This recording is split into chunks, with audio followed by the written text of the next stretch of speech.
Welcome to the online services of Matthews Memorial Baptist Church, located 2616 Martin Luther King Jr. Avenue, Southeast Washington, D.C., under the leadership of Senior Pastor, Reverend Dr. Joseph D. Turner. Thank you for tuning in.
Hear the word of the Lord as it comes from Acts chapter 27, verses 39 and a few of the following verses. And it reads,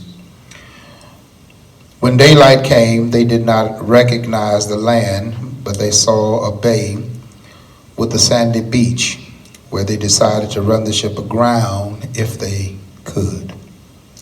Cutting loose the anchors, they left them in the sea, and at the same time untied the ropes that held the rudders. Then they hoisted the foresail to the wind and made for the beach. But the ship struck a sandbar and ran aground.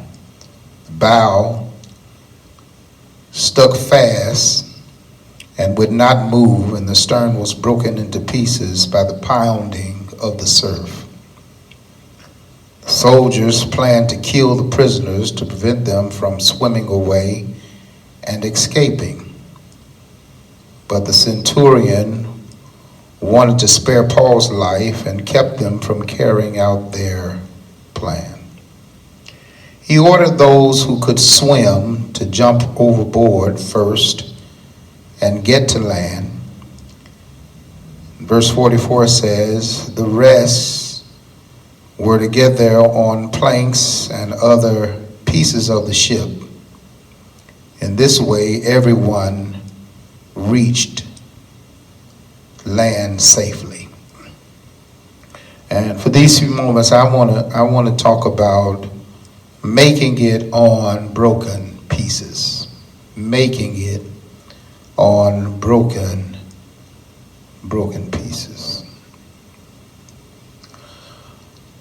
Perhaps you are familiar with the cartoon characters called the Peanut Gang, created by the late Franklin Woodstock.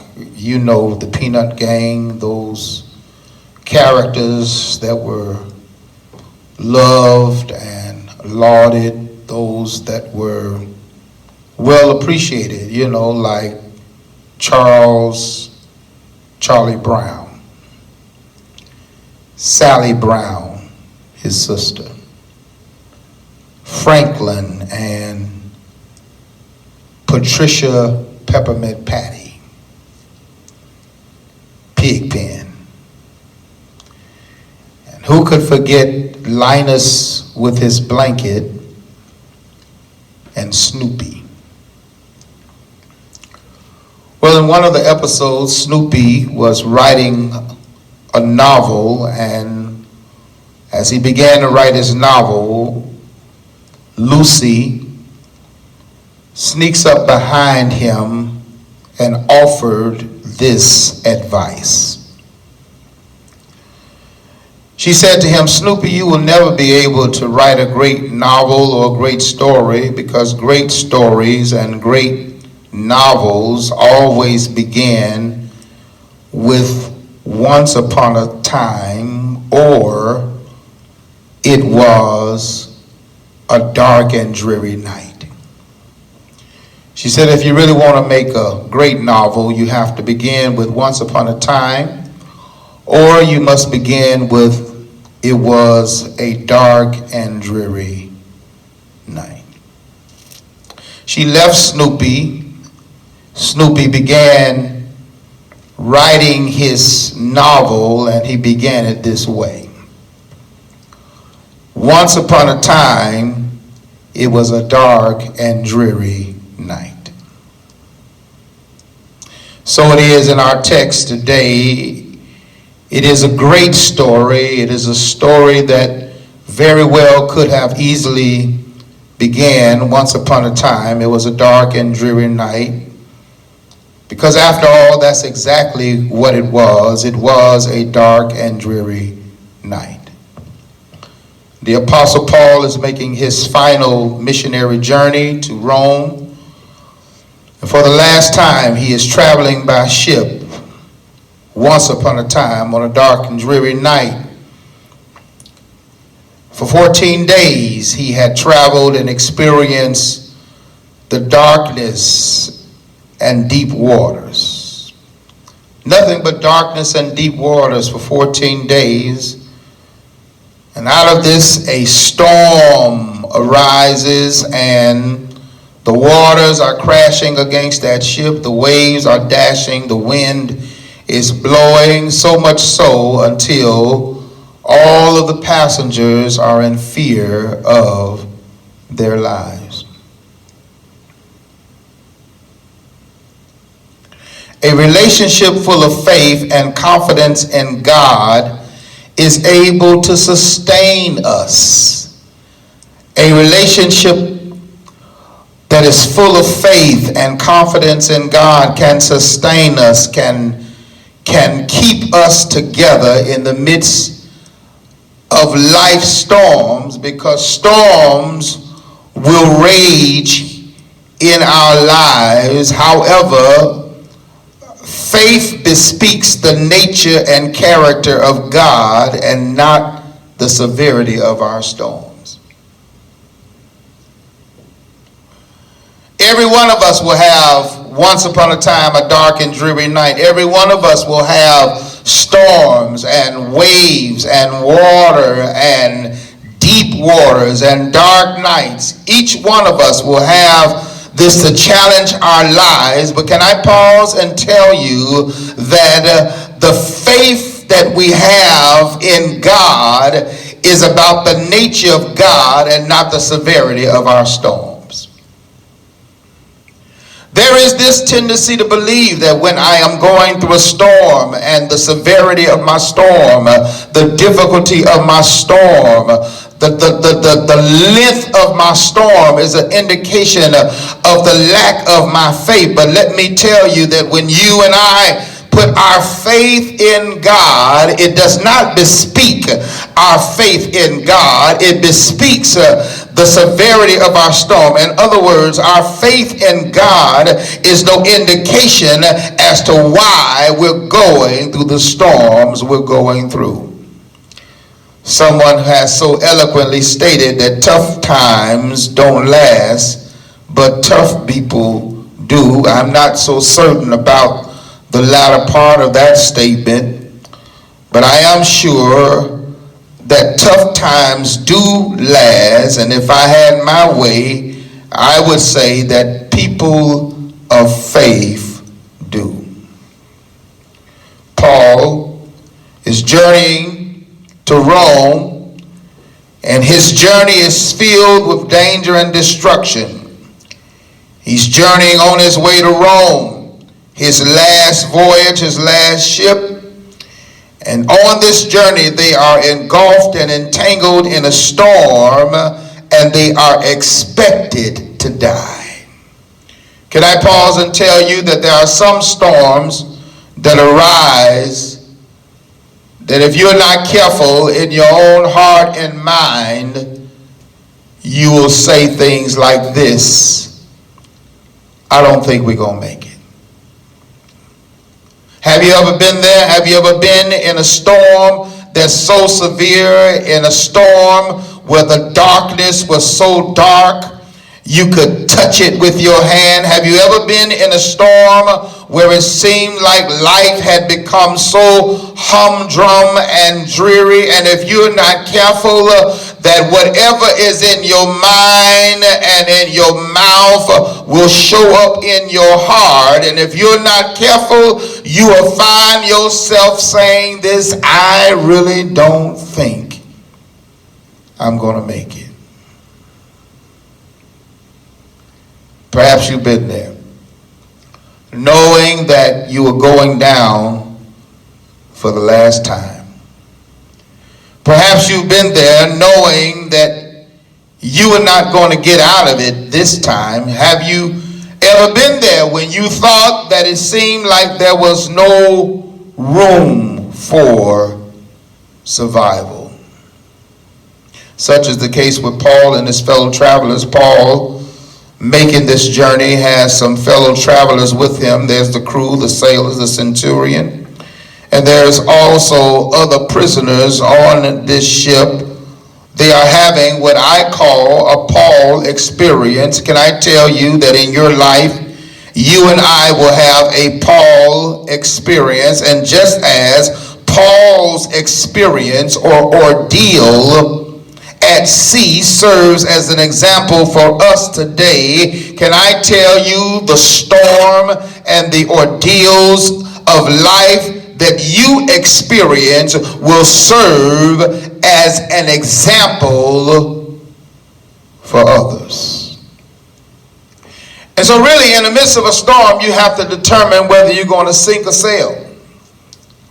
In a storm, you have to determine whether or not you're going to sink or survive. In a storm, you have to determine whether this will not be your last time, because storms can be disastrous, causing you to feel hopeless, being out of control. Storms can cause depression when there is no daylight or no light in view. Paul and the other prisoners in this voyage or on this ship, the crew, are in danger of losing their lives. In the midst of life's threatening storms, there are always decisions to be made. Verse 18 says something like this: upon taking inventory, they realized that they needed to make this journey. They determined that they would start throwing cargo overboard.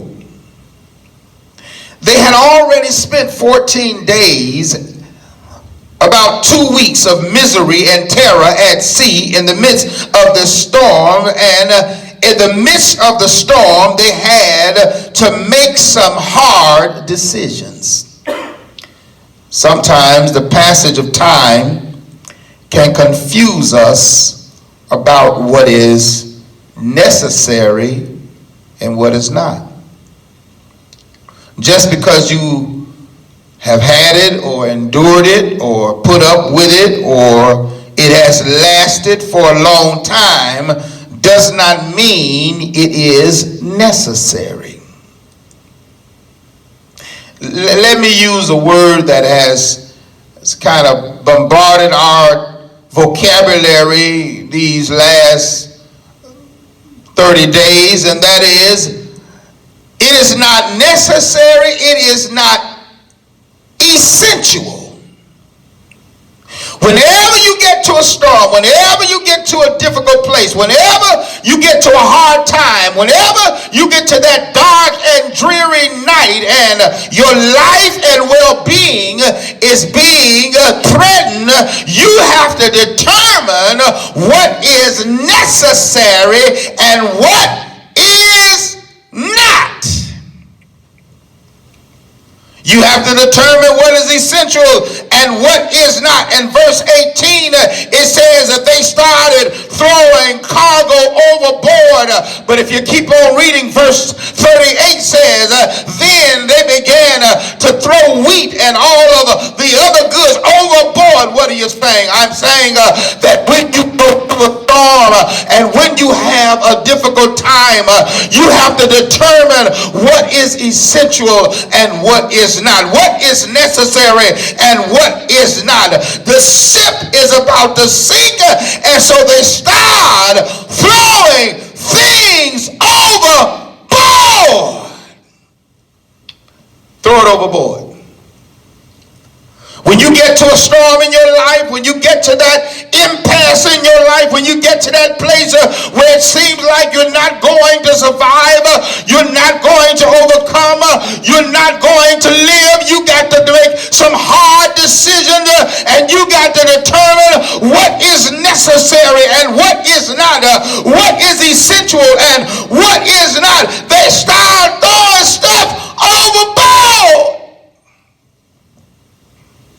Can I ask you, what is it that the passage of time has caused you to feel that you need in your life, or that is necessary in your life, or essential in your life, that you're holding on just because you had it a long time? let me ask you this. Sometimes it's things that we need to throw overboard to lighten our load for our survival. Sometimes it's not cargo, but sometimes it's human cargo. Can I tell you that in the midst of a storm, in the midst of a difficult time, when your life is being threatened and your well-being is being threatened, you cannot weigh yourself down, not only with cargo, but with also human cargo that might be the reason why you don't make it through your storm. I like doing the Valentine's season. I like cards. I like balloons. I like flowers. Love to give cards, balloons, and flowers. But have you ever noticed when you enter the store, maybe a Walgreens or a CVS or some other drugstore, they will have those balloons full of helium, and they are full of helium designed to go up. Because full of helium, they go up, but the only reason why they are not going up is because they are tied to something. And I pause and tell you that as much as you want to go up, and as much as you desire to go up, and as much as you pray and wish to go up, you can't go up until you cut whatever it is that's holding you down. You got to get rid of cargo, but every now and then you got to get rid of human cargo. Throw it overboard. If you're going to survive, throw it overboard. If you're going to thrive, throw it overboard. If you're going to go in a new direction, you got to get rid of some cargo, but you got to get rid of some human cargo. You got to get rid of whatever it is that's holding you down. They discovered that the cargo couldn't make it to dry land with them. It had to go overboard. I'm reminded of Jonah, who is told by God to go down to Nineveh. And perhaps you're familiar with the story of Jonah going to Tarshish. He goes down to Joppa and takes a boat to Tarshish. He goes in the opposite direction. And while they're sailing, Jonah determines that he's going to take a nap. A storm rages and everybody is calling on their God, and Jonah is asleep. And they go down and wake up Jonah and say, why don't you call on your God? And they discovered that in calling on their God, that Jonah was the reason why the ship was in a storm. And can I pause and tell you, you got to determine who it is that's in close proximity, whoever it is, who is in your concentric circle of contact, whoever it is that's in your phone, who calls you and you call, that is the reason for the storm on your ship. Sometimes it's not just cargo, it's human cargo. And so what they do is they take Jonah and they throw him overboard. Can I pause and tell you that the Jonahs that might be on your ship that is causing your storm, that is causing your dark and dreary nights, that's causing you to go through all of this turbulence in your life, there's only one way to get Jonah off of your ship. You can't pray him off, you can't beg him off, you can't ask him off. You got to do like they did with Jonah. You got to take him and throw him overboard. And so that's what these sailors did. They start throwing cargo overboard, and then again in verse 38 they begin throwing the wheat overboard. And can I tell you that sometimes you have to go through storms to help you appreciate the good times. Someone has said so eloquently that happiness loses its significance if it cannot be seen against the backdrop of sadness. Good times loses its significance if it cannot be seen against the backdrop of bad times.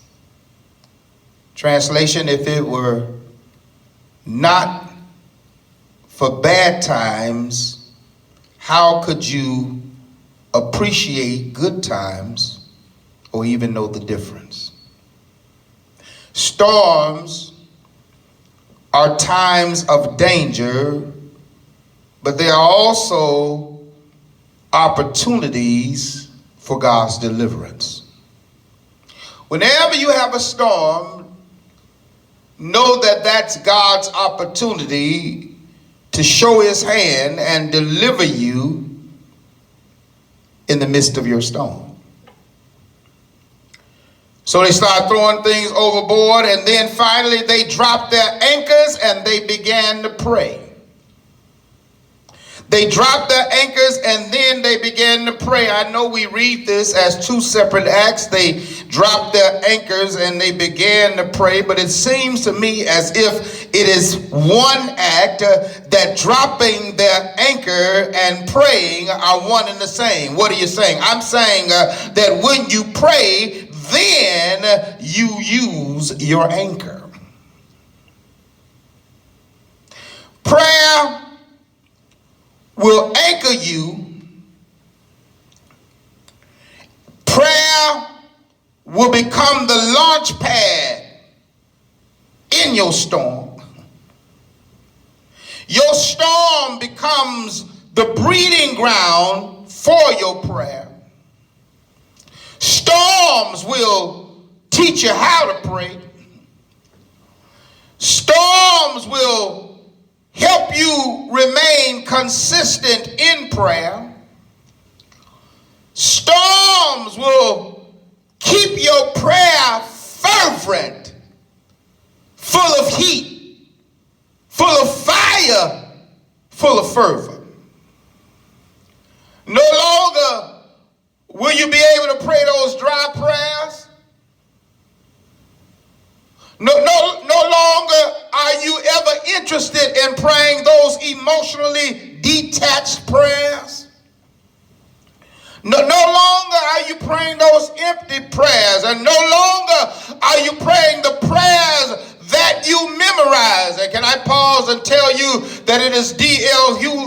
Moody who says that the reason why you ought to forget the memorized prayer is because you don't begin to pray until you forget the prayer you memorized. No more dry prayers, no more emotionally detached prayers, no more prayers that you memorize. But when you get in a storm and you're about to lose your life, it teaches you how to pray, y'all.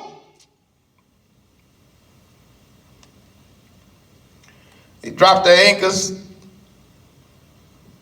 Sailors start praying. And their first inclination is to try to escape the storm.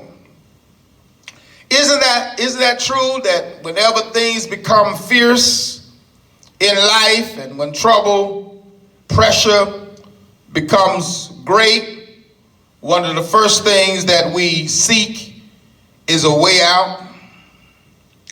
In essence, Paul says to these prisoners, the sailors and the crew and all who are aboard, he says to them that you cannot escape this storm. You got to go through this storm. Can you point to something in your life that is inescapable? Something that you cannot avoid, something that you cannot take an alternate or a detour around. You simply got to go through it. Because if you're familiar with this story, you already know that God had spoken to Paul and told Paul to tell them that the ship will survive. They are going to make it on the ship. The ship is going to be, they got to stay with the ship. They will survive, and not one hair on their head will be touched. It's interesting that when somebody says that one hair on your head will not be harmed, that hairs, bodily hairs, are easily detached from the human body.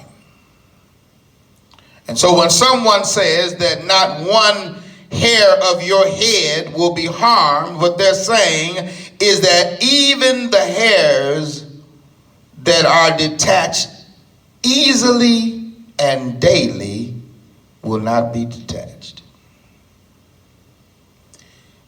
These sailors realized that they had to go through the storm. At Paul's admission, everything was going to be all right. But can I ask you that when God gives a word in the midst of a storm, what difference does it make if you don't believe it? It's easy for you to trust God in the calm. But often God will give you a word in crisis to determine your faith in God. What good is a word from God if you're not going to believe it? It only has power if you believe it. Paul told them, just stay with the ship. Everything's going to be all right. You have to stay in the midst of this storm. And then he says something that seems unusual and out of place. He says, get something to eat. We've been on this journey for 14 days. We've been on this journey for 2 weeks, and perhaps you have been fasting. Perhaps you've been praying, but it's now time for you to get something to eat. Why? Because spiritual storms sometimes require physical strength. Can I tell you that while you're going through a storm, build your spirit. Pour into your spirit, exalt your spirit, but at some point you got to deal with your physicality. At some point you got to deal with this human specimen called the body, and Paul says that you got to eat something because to get out of this storm you're going to need some physical strength. Says you're not going to escape it, but to get through it, you're going to need some physical strength to make it out. And there comes a time when we must surrender to the Lord's will and let him have his way, even in a storm. And so we can either bow to his will or refuse to bow and be broken by his will. Let me say it again. In the midst of a storm, sometimes God doesn't give us a way of escape. He allows us to go through the storm. And in the midst of us going through, we not only need our spiritual sensitivity, we need our physical strength. And we must learn to bow to his will or refuse to bow and be broken by his will. Somebody listening to me today, you bowed to his will. You stayed in the storm. You're taking care of your physical body because you know that you will need physical strength to get out of the storm. But what do you do when you bow to his will and yet you are broken? What do?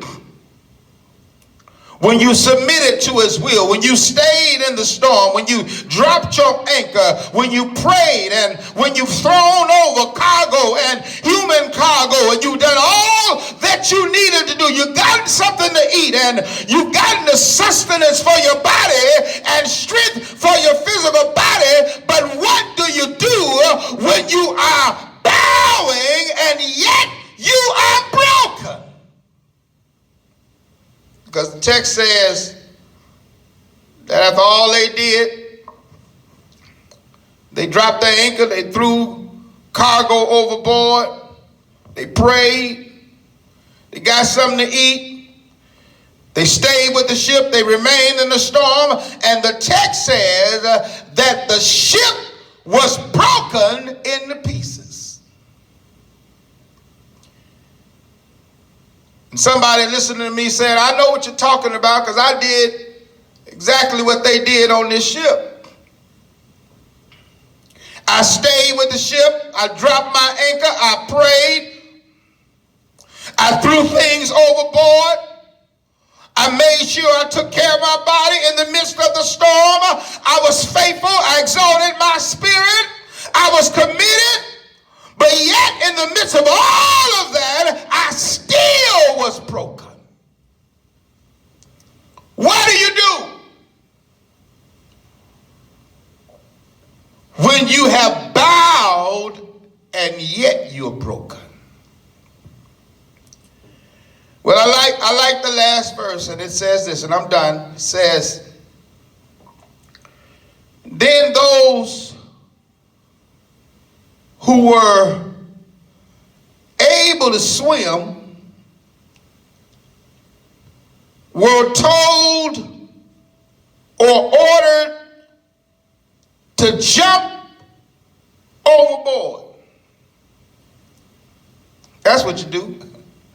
That's what you do when you have dropped your anchor and stayed with the ship and you've eaten and taken care of your physical body. That's what you do when you have exalted your spirit, when you prayed and when you've done everything. That's what you do.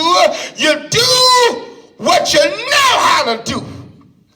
Oh, I wish I had somebody. The Bible says that they were ordered that those who could swim should swim. And that's what I want to tell somebody today. Swim. Do what you already know how to do. You're not accountable for what you don't know, but whatever you know how to do, you got to learn how to do it. You got to swim. Whatever you got to do what you know how to do. And so those who could swim, they start swimming. But I hear you. I hear you saying that I've bowed and yet I'm broken, and I hear the command to swim, but I didn't learn how to swim. I don't know how to swim. Well, the rest of the text says this. Some on broken pieces and others on boards. Let me flip it on its head. Some on boards and others on broken pieces of the ship.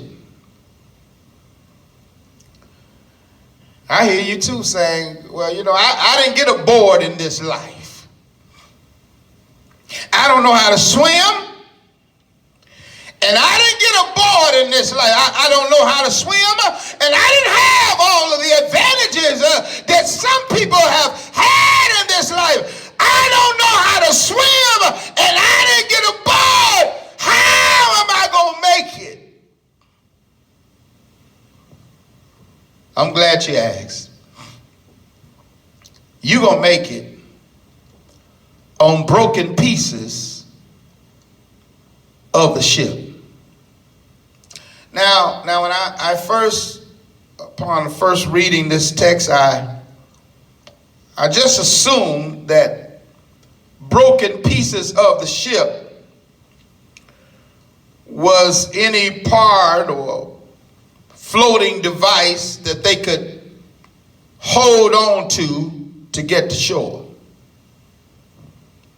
But upon further investigation, I discovered that broken pieces of the ship was not necessarily parts of the physical ship. What I discovered upon further investigation is that broken pieces of the ship was translated or interpreted as on the backs of people who could swim. In other words, to get through your storm, God is not always expecting you to do it by yourself. Sometimes you have to identify the experience and expertise of somebody else in the water. That although you can't swim and although you don't have a board, you can get on the back of somebody who can swim and make it to shore. I'm done. But that's what I want to tell you. I want to tell you there is somebody that's in your touch. There is somebody that you can reach out to. That although you cannot swim, and although you don't have a board, and although you've done everything that you have honored God in your life, and you bowed, and yet you are broken, you got to find somebody in your life that, for lack of better expression, you can hitch a ride with. Isn't that what the scriptures teach? That the strong ought to bear the infirmities of the weak. I'm done, but I close with this story. It is a story of the late, great Alex Haley, who was the author of that saga, Roots, turned to a made-for-TV drama series, Roots. And it is said that always in his office there was a picture of a frog on top of a fence post. Reportedly, over the years, Alex Haley had moved to several different offices, and according to legend, he would allow the movers to touch everything in the office except that picture. That picture, he wanted to move himself. As it were, from office to office, of course, furniture would be changed in and out, but one thing that remained was that picture of a frog on top of a fence post. One day he was questioned about that picture. Why is it that the movers can move and take everything in the office from place to place, but no one can move this picture? And Alex Haley responded, the reason why I moved this picture myself is because I'm reminded of how I got where I am. He said, you know, this frog could have never made it to the top of a fence post unless someone had put it there. In this life and in your storm, you're going to need